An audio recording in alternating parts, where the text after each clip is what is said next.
Digital സാങ്കേതിക സർവകലാശാലകളിലെ VC നിയമനത്തിൽ നിർദ്ദേശവുമായി supreme കോടതി. മുൻ സുപ്രീം കോടതി ജഡ്ജി സുധാൻഷു ധൂലി അധ്യക്ഷനായ സെർച്ച് കമ്മിറ്റി നിർദ്ദേശിക്കുന്ന പാനൽ മുഖ്യമന്ത്രിക്ക് കൈമാറണം. ഈ പാനലിൽ മുഖ്യമന്ത്രിക്ക് എതിർപ്പുണ്ടെങ്കിൽ അത് പരിഗണിച്ച് വേണം VCയെ ചാൻസലർ തെരഞ്ഞെടുക്കാൻ. അച്യുതൻ വിവരങ്ങളുമായി ചേരുന്നുണ്ട് ഡൽഹിയിൽ നിന്ന്. അച്യുതൻ, ഉത്തരവിന്റെ കൂടുതൽ വിവരങ്ങൾ പുറത്തുവരുന്നു. ഇത് വളരെ പ്രധാനപ്പെട്ട ഭാഗമാണ്.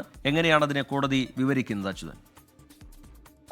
അതായത് ഈ ചെയർപേഴ്സൺ രൂപീകരിക്കുന്ന സെർച്ച് കമ്മിറ്റി ഈ രണ്ട് സർവകലാശാലകളിലേക്ക് VCമാരെ നിയമിക്കുന്നതിനായി മൂന്ന്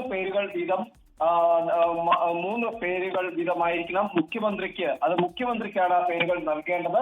മുഖ്യമന്ത്രി പേരുകൾ പരിശോധിക്കും. അതിൽ മുഖ്യമന്ത്രിക്ക് ഏതെങ്കിലും തരത്തിലുള്ള എതിർപ്പുണ്ടെങ്കിൽ, അതിലേതെങ്കിലും തരത്തിലുള്ള അഭിപ്രായം അക്കാര്യത്തിൽ ഉണ്ടെങ്കിൽ അതുകൂടി ചെറിയ ചില സാങ്കേതിക തടസ്സങ്ങളുണ്ട്. അല്പസമയത്തിനകം അത് പരിഹരിക്കാം. ഈ വാർത്തയുടെ വിശദാംശങ്ങൾ അച്യുതൻ അല്പസമയത്തിനകം പങ്കുവയ്ക്കും. ഡിജിറ്റൽ സാങ്കേതിക സർവകലാശാലകളിലെ VC നിയമനത്തിൽ കോടതിയുടെ നിർദ്ദേശം, സുപ്രീം കോടതിയുടെ പ്രധാനപ്പെട്ട ഒരു നിർദ്ദേശമുണ്ട്. മുൻ സുപ്രീം കോടതി ജഡ്ജി സുധാൻഷു ധൂലി അധ്യക്ഷനായ സെർച്ച് കമ്മിറ്റി നിർദ്ദേശിക്കുന്ന പാനൽ അത് മുഖ്യമന്ത്രിക്കാണ് കൈമാറേണ്ടത്. ഈ പാനലിൽ മുഖ്യമന്ത്രിക്ക് എന്തെങ്കിലും തരത്തിലുള്ള എതിർപ്പുകൾ ഉണ്ടെങ്കിൽ അത് ചാൻസലർ പരിഗണിക്കണം. അത് പരിഗണിച്ച് വേണം VCയെ ചാൻസലർ തിരഞ്ഞെടുക്കാൻ എന്നുള്ള കാര്യം സൂചിപ്പിക്കുന്നുണ്ട് കോടതി. അച്യുതൻ ഡൽഹിയിൽ നിന്ന് വിവരങ്ങളുമായി തുടരുന്നുണ്ട്. അച്യുതൻ, തുടരാം. അച്യുതൻ, റീജിത്ത്, ഇതിനു മുൻപ് വരെ ഈ സംസ്ഥാന സർക്കാർ മുൻപോട്ട് നൽകുന്ന പാനൽ അത് ചാൻസലർ അതിൽ തീരുമാനമെടുക്കുകയാണ് ഉണ്ടായിരുന്നതെങ്കിൽ ഇവിടെ ഈ സെർച്ച് കമ്മിറ്റി മൂന്ന് പേരുടെ വിവരം അത് മുഖ്യമന്ത്രിക്ക് കൈമാറണം. സെർച്ച് കമ്മിറ്റി മൂന്ന് പേരുടെ പാനൽ മുഖ്യമന്ത്രിക്ക് കൈമാറുമ്പോൾ മുഖ്യമന്ത്രി ആ കാര്യങ്ങൾ പരിശോധിക്കും. അതിൽ അദ്ദേഹത്തിന് ഏതെങ്കിലും തരത്തിലുള്ള എതിർപ്പുണ്ടെങ്കിൽ അതുകൂടി പരിഹരിച്ചുകൊണ്ടാകണം ചാൻസലർ അന്തിമ തീരുമാനം ഇക്കാര്യത്തിൽ കൈക്കൊള്ളേണ്ടത് എന്നാണ് സുപ്രീം കോടതി ഇപ്പോൾ പറഞ്ഞിരിക്കുന്നത്. അതായത് നിലവിലേക്ക് വരുമ്പോൾ സർക്കാരിന് അനുകൂലമായ തരത്തിലേക്ക് ഒരു ഉത്തരവ് എന്നുകൂടി ഇതിനെ വ്യാഖ്യാനിക്കാൻ കഴിയും. കാരണം ഇവിടെ സെർച്ച് കമ്മിറ്റി രൂപീകരിക്കുന്ന മുതൽ ആ പട്ടിക അത് മുഖ്യമന്ത്രിക്കാണ് ഈ കൈമാറുക. മുഖ്യമന്ത്രി ആ പട്ടിക പരിശോധിച്ച ശേഷം അത് പിന്നീട് ചാൻസലറിന് കൈമാറുകയായിരിക്കും ഉണ്ടാവുക.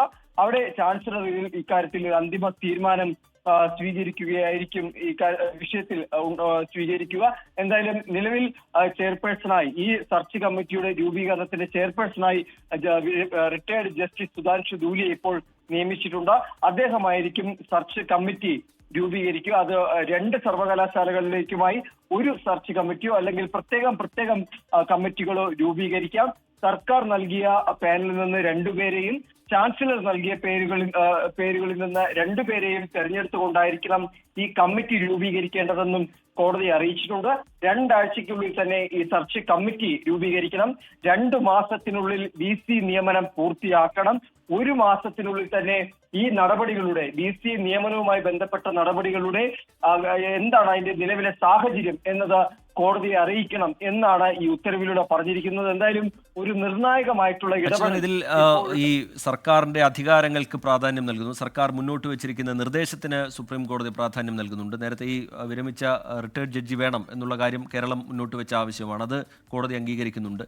ഇതിൽ മുഖ്യമന്ത്രിക്ക് എന്തെങ്കിലും തരത്തിലുള്ള എതിർപ്പുകൾ ഈ കൈമാറുന്ന പാനലിൽ ഉണ്ടെങ്കിൽ അത് പരിഗണിക്കാൻ ചാൻസലർ തയ്യാറാകണം. അങ്ങനെ കേരളം മുന്നോട്ട് വെച്ച നിർദ്ദേശങ്ങൾക്ക് കോടതിയുടെ ഭാഗത്തു നിന്നൊരു അനുകൂലമായൊരു സമീപനം ഉണ്ടാവുന്നു. അച്യുതൻ, തീർച്ചയായിട്ടും തുടക്കത്തിൽ തന്നെ സംസ്ഥാനത്തിന്റെ പല നിലപാടുകളോടും സുപ്രീം കോടതി യോജിപ്പ് പ്രകടിപ്പിച്ചതായിരുന്നു. കാരണം ഈ താൽക്കാലിക VC നിയമനത്തിലടക്കം കേരളത്തിന്റെ നിലപാട് ശരി വയ്ക്കുന്ന ഒരു സാഹചര്യം സുപ്രീം കോടതിയുടെ ഭാഗത്തുനിന്ന് ഉണ്ടായി.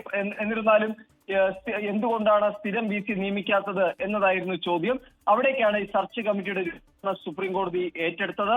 എന്തായാലും ഇന്ന് സംസ്ഥാനം മുൻപോട്ട് വെച്ച ആവശ്യം എന്നുള്ളത് ബംഗാൾ മോഡലിലായിരിക്കണമെന്ന് പറഞ്ഞു. രണ്ടാമതായി ഒരു ജഡ്ജിയെ ഇതിന്റെ ചെയർപേഴ്സണായി നിയമിക്കണം എന്ന ആവശ്യവും സംസ്ഥാനം മുൻപോട്ട് വെച്ചു.